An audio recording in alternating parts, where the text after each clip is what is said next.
কর্তামশাই, কি খবর? ভালো? দাঁড়া, একটু পরে চা এনে দেবো, দাঁড়া। ভালো থাকো। কর্তামশাই, কেন কথা বলছো না? কিসের জন্য কথা বলছো না? খুব ভালো থাকো।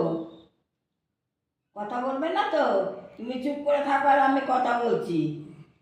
কথা না বললে তোমারে কি করবো বলো দিনি? কথা বলবে না, কথা বললে কি করবো বলো? বোবার মতো বসে থাকবা বলো? কর্তা, ও কর্তা, কর্তা মশাই, বাহ, ভালো লাগছে তোমাকে, তুমি ভালো থাকো। খুব ভালো লাগছে, খুব সুন্দর লাগছে। কর্তা, ও কর্তা, ও কর্তা, আর কর্তা কর্তা